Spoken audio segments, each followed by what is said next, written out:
The layman and the broken wing. Long ago, on the edge of a vast forest, there lived an old layman in a small bamboo hut with a thatched roof. People called him Layman Theanon, which means patient kindness. He was not a monk nor a preacher in the marketplace. He lived quietly among the trees, gathering herbs by day, chanting sutras by night, and most of all caring for wounded animals. Each morning, he boiled herbal water and fed it to the weak and injured creatures that came to him. In his yard lived a lame dog, a deer with broken antlers, a one-eyed monkey, and countless birds that could no longer fly. Each animal, no matter how hurt, was welcomed with hands soft as wind and eyes clear of all judgment. One morning, after a heavy night of rain, he found a young eagle fallen at the foot of a cliff. Its wing was broken. Its body was cold and limp. Gently the layman lifted it and brought it into the hut.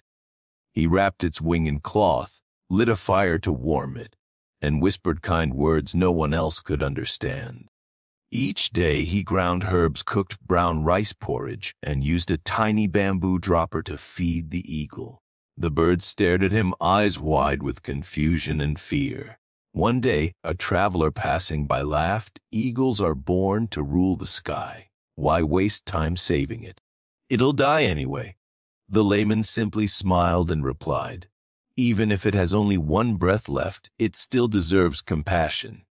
Time passed. The eagle slowly grew stronger. Its wing healed. New feathers grew. It began to flap its wings bit by bit in the small patch of grass outside the hut. The other animals watched with awe as if witnessing a miracle. One crisp autumn afternoon, with the sky as clear as glass, the layman placed the eagle on his trembling arm, facing the cliffs. "Go now if you are ready. The sky is waiting." The eagle looked at him one last time, then spread its wings and soared. At first it wobbled, but soon it steadied.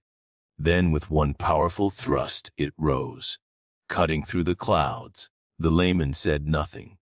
He closed his eyes, placed his hands together in prayer, and stood still, as if sending off a child into the world. The next spring, when the forest bloomed again, people said a flock of eagles returned to the mountain where the layman lived. One eagle descended near his hut and gently dropped a white orchid at the doorstep before flying away. No one could say for sure if it was the same eagle. But from that day on, eagles never again hunted the small animals near the layman's home. The villagers began to call the forest around his hut the Forest of Compassion, a place where the wounded came to heal, and where an old man once lifted a broken wing back to the sky.